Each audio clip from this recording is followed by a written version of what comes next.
They called her a liar before she finished the sentence. She stood in the throne hall of Dunmarak on the coldest morning of the year, holding a registry book against her chest, and she told the Lycan king his bloodline was incomplete. One half of it, she said, was still alive. She said it to the Lycan king himself, who sat on a stone throne with a cold right hand and 30 years of a half-lit mark burning on his forearm like an accusation. She said it quietly, the way a woman says a thing she has spent her whole life not saying. And before the last word was out of her mouth, the steward's voice cracked across the hall like a whip. "Remove the scribe." 2 men moved. She did not run. She stood until they reached her, because she was already thinking about the old registry, the entry from the 812th year, the ink that had always seemed too dark, too deliberate, the name that had been half scraped from the page and written over in a different hand. She had read that entry 100 times. Standing here, in this hall, with the bond candle still burning and the gold light stuttering toward the altar and not arriving, she felt the entry in her palm.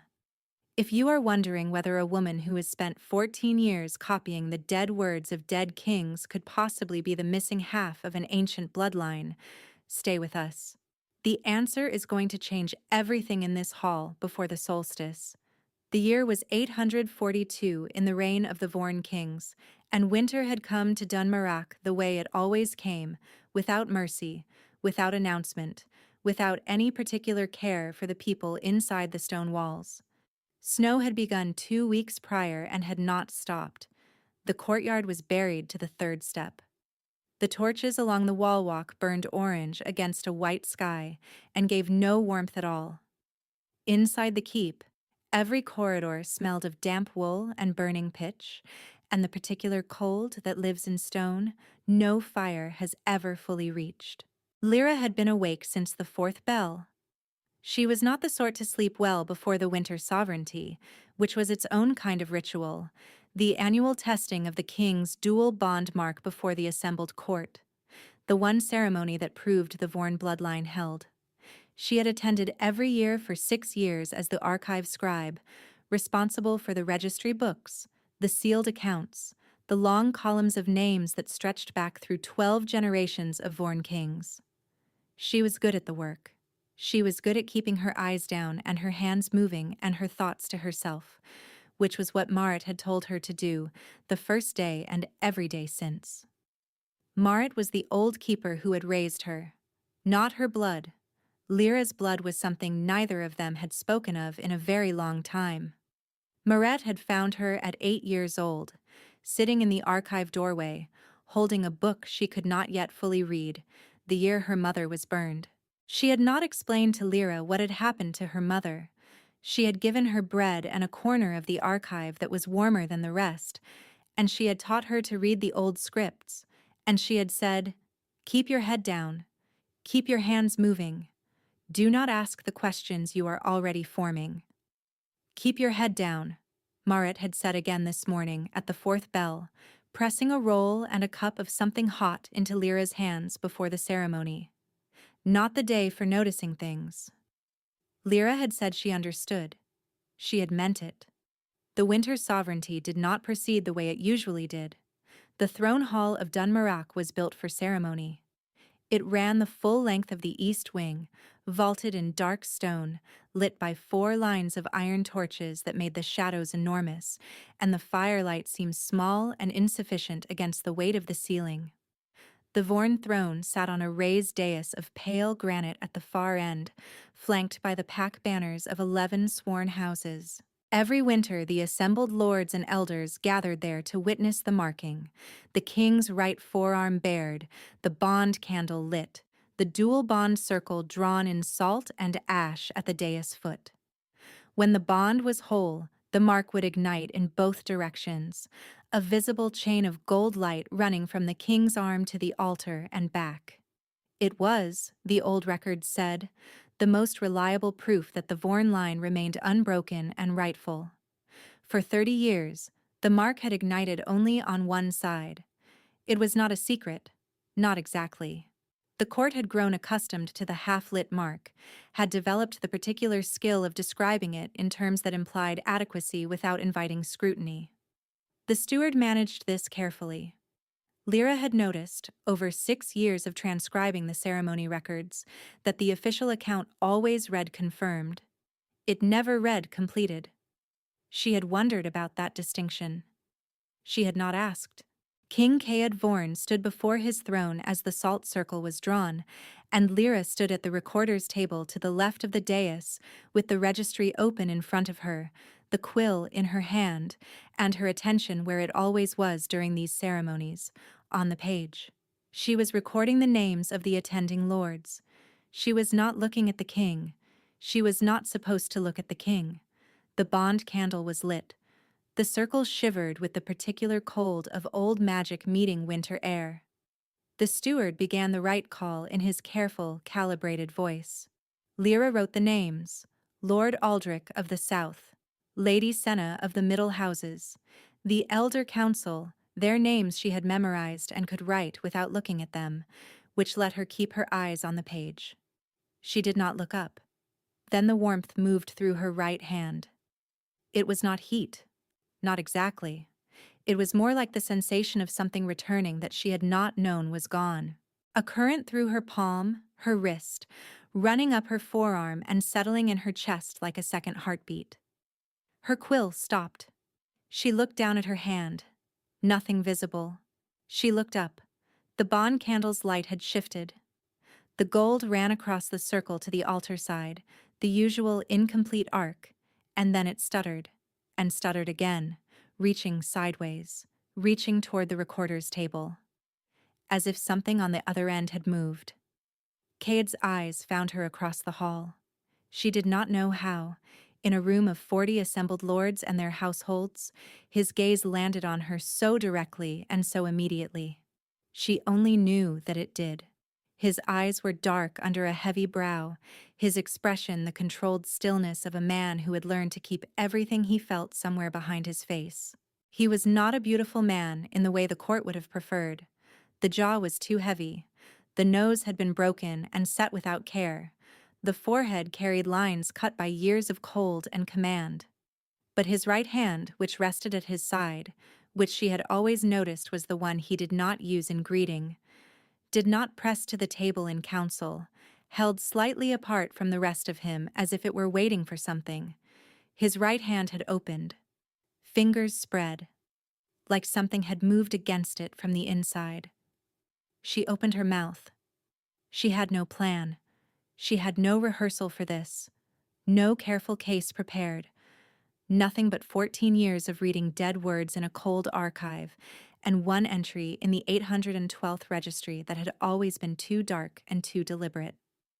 The bond mark is incomplete, she said. Her voice came out steadier than she felt.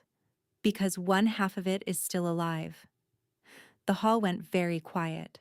Lady Senna, who stood at the front of the assembled nobles in a gown the color of holly berries, turned from the dais and looked at the recorder's table with the particular expression of a woman who has never had to acknowledge a scribe before and finds the experience beneath her. "Someone silence that girl," she said. Steward Drest was already moving. He was a thin man, carefully assembled, careful posture, careful voice, careful hands that never reached for anything without appearing to offer it. He crossed the hall with the specific purpose of a man who has managed difficult things before and intends to manage this one. "A recorder's confusion," he said, to the room more than to her. "She will be removed." Lyra looked at the king. Caed had not moved. His eyes were still on her. His right hand was still open. "The 812th registry," Lyra said. "The entry for the winter bond pairing. The name that was scraped and overwritten. It was my mother's name." The steward's hand closed on her arm. It was a practiced grip, firm and directing without appearing violent, the grip of a man who has removed people from rooms before. She let herself be moved. She had no power here, not yet, and she needed time. But she looked at the king over Drest's shoulder as she was turned toward the side passage, and Caed looked back. and his right hand, she saw, had closed into a fist at his side. She was taken to the archive tower, not the dungeon. She understood the difference only later. The archive tower was cold and high and entirely contained within the keep. Drest wanted her silenced, not sympathized with. A dungeon would have made her a martyr to the serving staff. The archive tower simply made her inconvenient. She had a lamp, her registry books. They had not taken those, and the particular silence of a room where someone had thought carefully about what she was allowed to have. She sat on the cold floor with 3 open registries and a piece of torn paper, and went through what she knew in the order she had always gone through difficult things, methodically, starting with what was certain and building toward what was not. She was certain about the 812th entry. She was certain about the warmth in her hand. She was certain that the gold light in the throne hall had reached toward the recorder's table.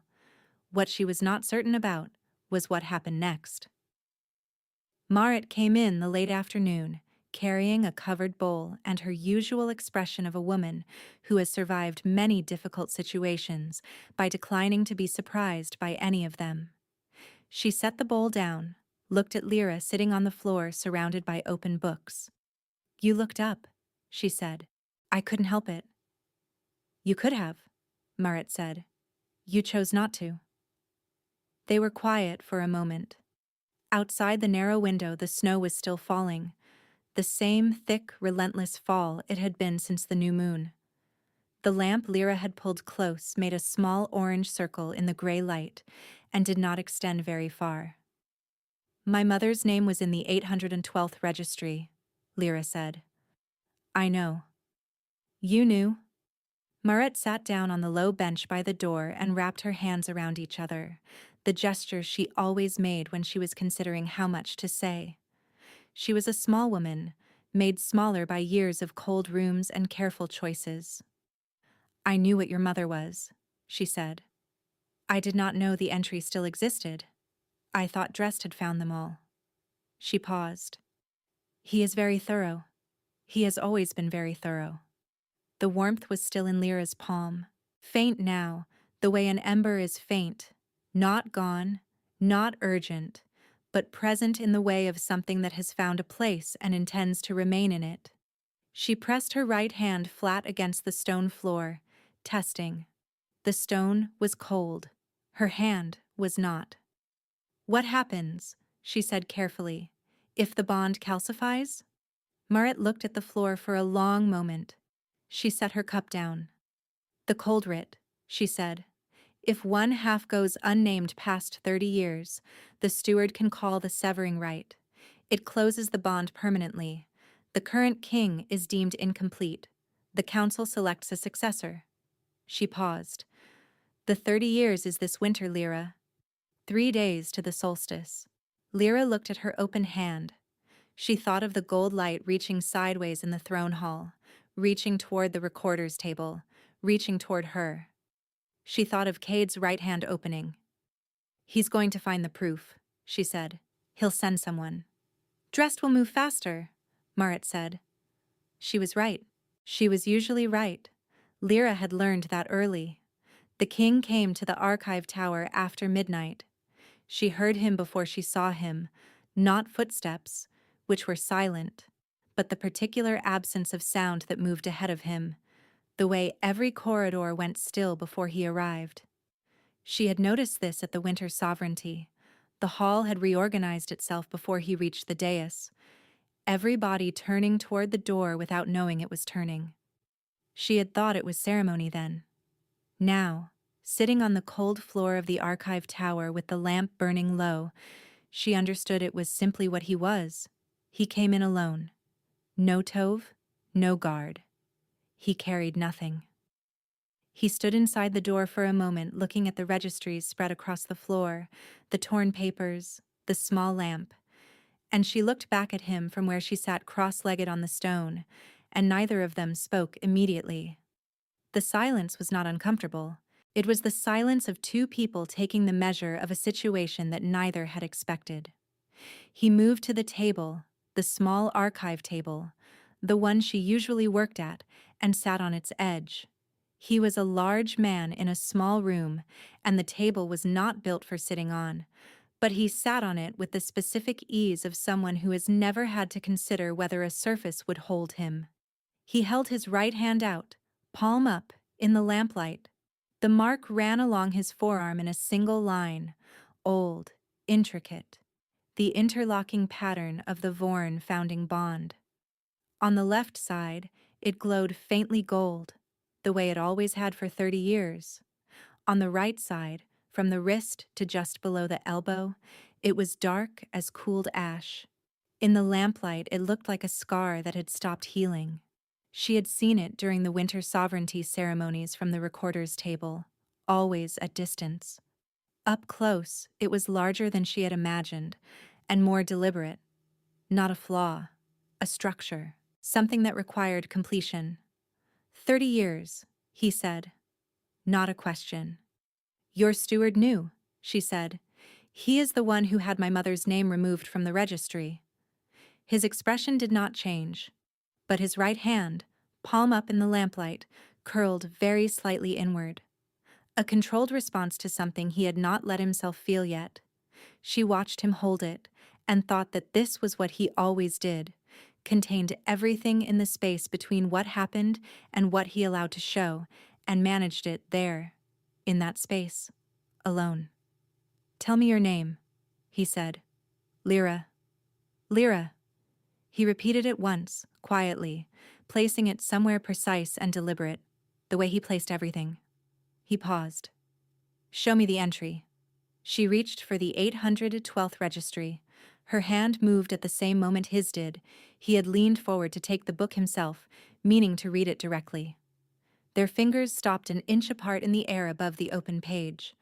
The mark on his forearm ignited. Not a flicker, a pulse, a warm gold beat. 2 seconds. 3.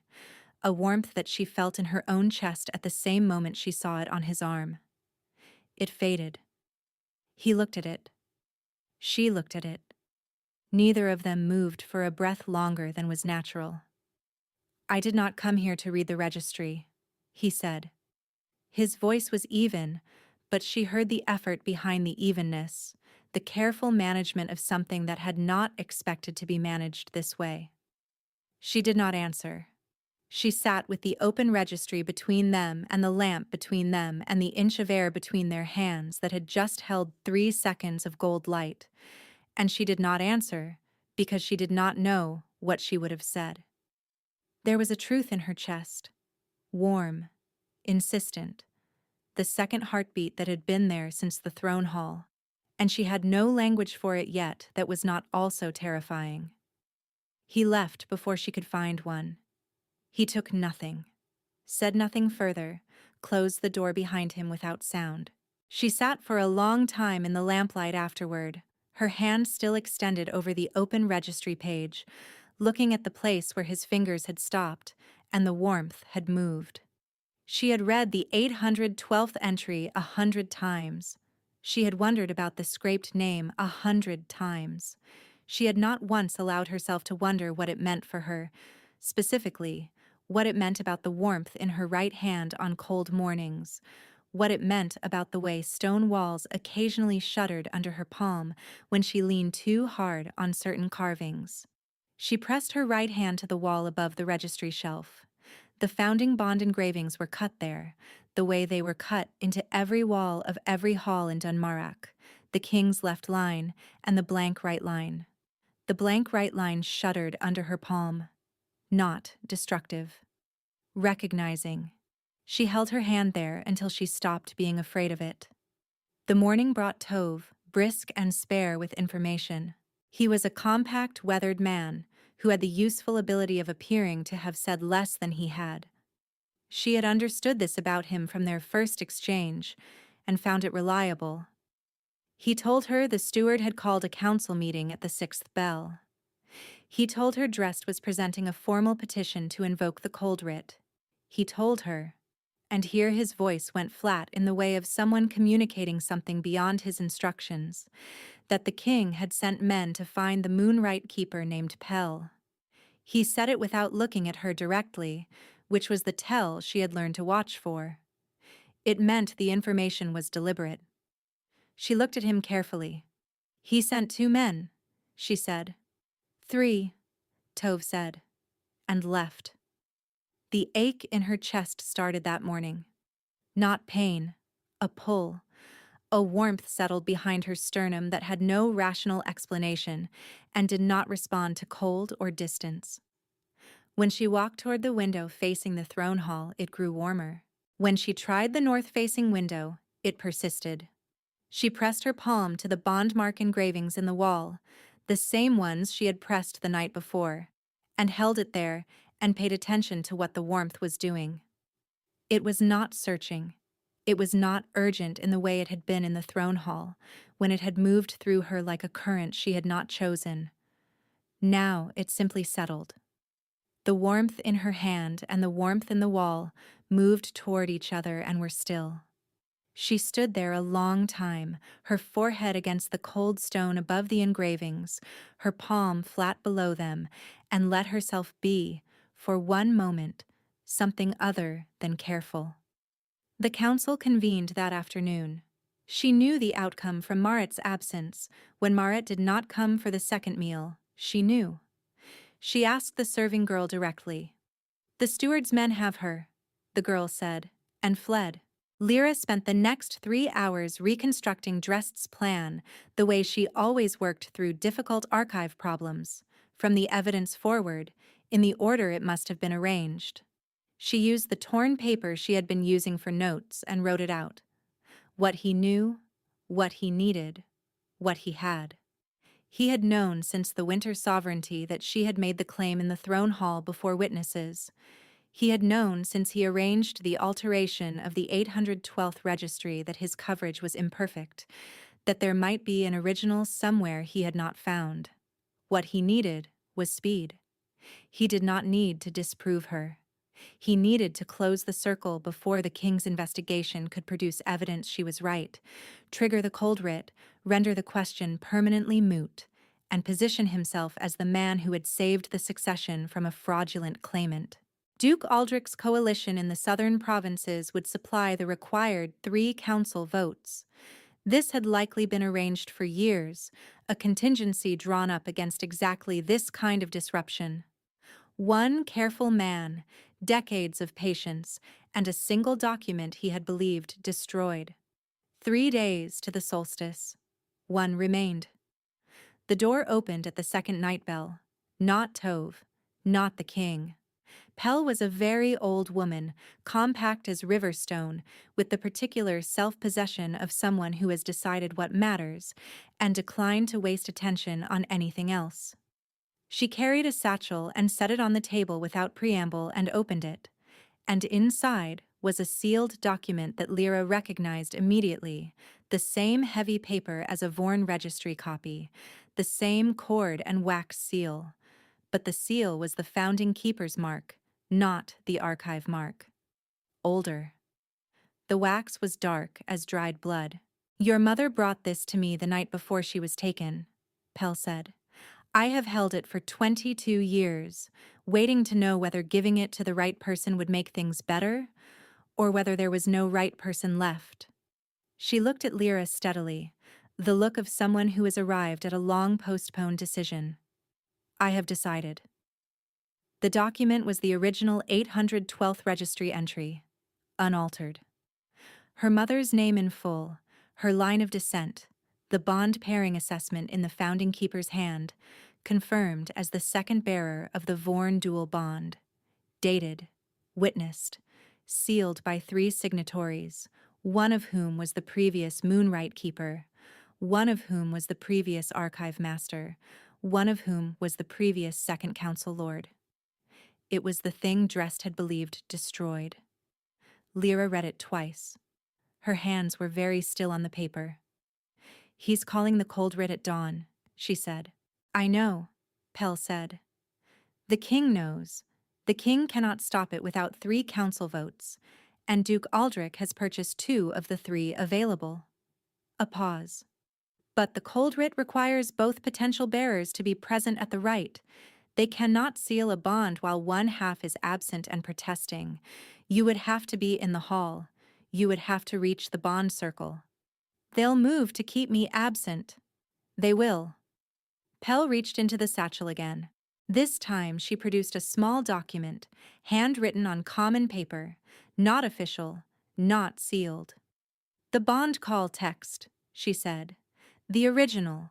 The words both halves speak to confirm the bond as living. The cold writ fails if the bond call is spoken by both parties before the rite completes. She set it on the table. You would have to activate the mark first, or the words are only words. How? Pell looked at her with the expression of a woman who has been waiting to say a thing for a very long time. Press both palms to the bond circle, she said. All of it. It will cost you something. Your mother had the same warmth in her hands that you have in yours. She chose not to press them to the circle, because dressed men were already at her door, because she was afraid. A long pause. She asked me to burn the document when she was gone. You did not burn it? No, Pell said simply. Lyra looked at the bond call text, then at her own hands, palm up in the lamplight, the warmth that had not left her since the throne hall, the warmth she had been afraid of since childhood, the warmth she had learned to hold still and quiet and unremarked, the warmth she had pressed into stone walls in private for 14 years and never named aloud. She thought of Maret, held somewhere in the keep in a room with no fire. She thought of Kad's right hand, open and cold, 30 years of a mark that had been waiting. She folded both documents into her dress and picked up her lamp. The cold writ began at the first dawn bell. They had assembled the court in the throne hall, all of it, every named lord, every household representative, the full winter sovereignty gathering rearranged for a severing instead of a confirmation. The difference between them was in the salt circle, which was being redrawn closed on itself rather than open toward the altar, and in the bond candle, which had been replaced by a black wick in a black holder, the cold writ's candle, which burned cold instead of warm. Duke Aldrich stood at the front of the assembly with the satisfaction of a man watching a plan complete. Lady Senna stood beside him with her arms folded and her gaze on the dais, and she did not look toward the recorder's table because there was no reason to expect anyone at the recorder's table. Lyra came through the side passage. Tove had opened it. She did not ask how he had known she would need it. She had learned by then that Tove managed things without being asked, the way certain men manage things, because they have seen clearly what is necessary and declined to wait for instruction. She moved through the door and into the hall, while Drest's attention was on the salt circle, and she walked to the center of the floor at a pace that was not running, but was faster than it looked, and she was standing in the middle of the hall before anyone had properly registered her presence. She has no standing in this rite, Drest said without looking up. The cold writ requires both potential bearers, Lyra said. Her voice carried. The hall was built for carrying, and she had been reading aloud in cold stone rooms for 14 years, and she knew precisely how to let the acoustics work for her. I am present. I am protesting. Drest looked up now. His face was the face of a man who has planned for many contingencies arriving at one he did not. He recovered quickly. She gave him that. She is not a verified bearer. She is a fraudulent claimant. The council has assessed her evidence and found it absent. He looked at the 3 council lords to his right. Proceed. The evidence the council assessed, Lyra said louder, was the archive copy of the 812th registry, which was altered. She reached into her dress and held up the sealed document. This is the original. The founding keeper's seal. 3 witnesses.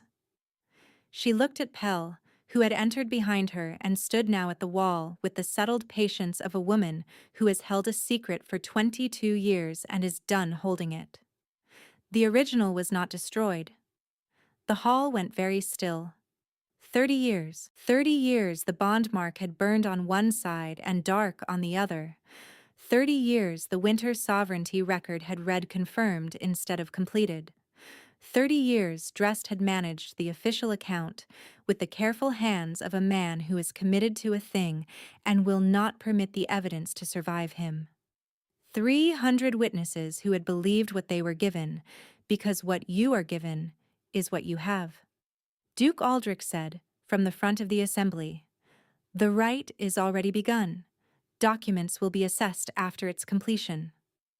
"The rite fails if the bond is confirmed before it completes," Lyra said. She looked at Kaed. He had been standing at the edge of the dais since she entered. She had been aware of him the way she was always aware of him now. A warmth directional and certain in her chest. He was watching her with the controlled stillness that was the face behind his face. His right hand was at his side, cold.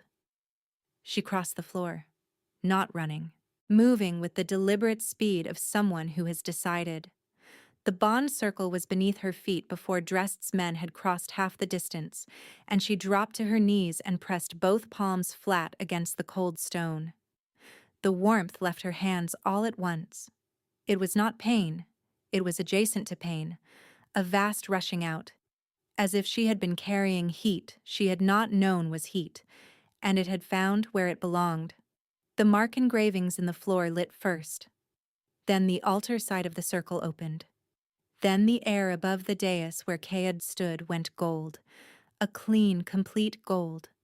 Nothing like the flickering half-light of 30 years of winter sovereignties, and his forearm lit the full length of the mark, left side and right side, both, for the first time since the 812th year of the Vorn kings.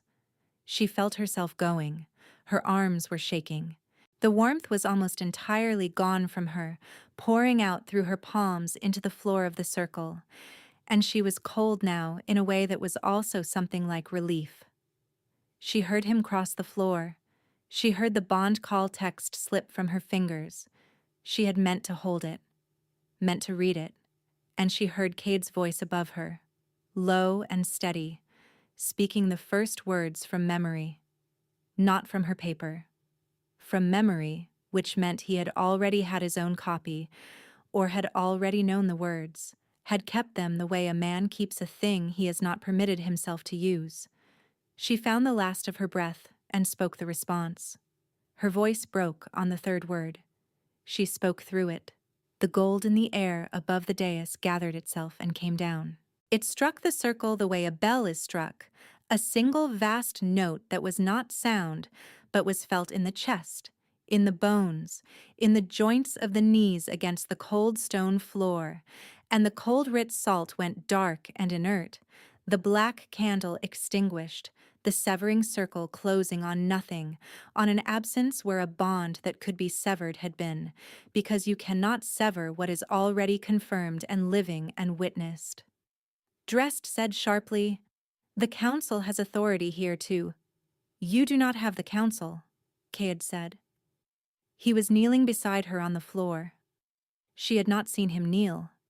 She was barely conscious of much beyond the speaking and the cold, but she was aware of him now, his knee on the stone beside hers, his right hand, the warm one, the finally warm one, pressed to the floor next to hers where the circle light was fading to something steady and low and permanent. He did not help her up. He stayed down, on the floor of his own throne hall, in front of every lord and household and witness who had assembled to watch the cold writ complete. The hall went silent in the particular way of large spaces when they understand the world has reorganized, and they are only now catching up to it. "You are the other half of every vow this house ever made," he said, not to the room, to her. She looked at his face, not the controlled stillness, not the management, but the face behind the face, the one he had shown her across the archive table at midnight, the one that was not hiding anything and not asking permission for anything, and was simply present and certain. His right hand was beside hers on the cold stone, warm, both of them warm. "Get up," she said softly. "When you do." She got up. He rose when she rose and stood beside her, and turned to face the assembly. She felt his right hand brush the back of her wrist, not taking it, not gripping, just present, warm, the specific warmth of a thing that has finally found where it belongs. Drest was flanked by two of Tove's men before he had finished his next sentence. Duke Aldrich, at the front of the assembly, had the look of a man revising his plans rapidly and finding the revisions insufficient. Pell stood at the wall with the original registry document and the satisfied patience of a woman who has held a secret for 22 years and is very glad to be finished with it. 3 council lords broke from Aldrich's position. They did not run. They simply turned and faced the dais, and in the language of assemblies, that was the same as everything. The hall knelt in sections, the way large things move, the front rows first, the skeptics at the back last, and then those two, because the gold was still present on Cade's arm in a way it had never been for 30 years, and the floor bore the inert marks of a severing rite that had failed before 300 witnesses, and there was nothing left to doubt. Lyra stood on the dais. She did not know when she had moved to the dais, but she was on it and looked out at the assembly on its knees. She thought of Maret. Drest was tried before the full council 6 days later on 3 charges, of which the third, suppression of the Vorn dual bond for 30 years and the arranged death of a confirmed bearer, was the one that finished him. Aldrich's coalition collapsed inside a fortnight. These things happened in the particular way of aftermath, carefully, with many documents, many corridors walked with purpose instead of apology. Marit was in the east courtyard room by the time Lyra reached her on the evening of the reversal, a proper room, a warm one, with a fire that Tove's men had lit when they unlocked the door. She was sitting in the room's single chair with her hands around a cup of something hot, and her expression still cautious in the way of someone who has not yet fully believed the danger is past. Lyra sat across from her on the low bench, and they looked at each other for a moment. "You looked up," Marit said.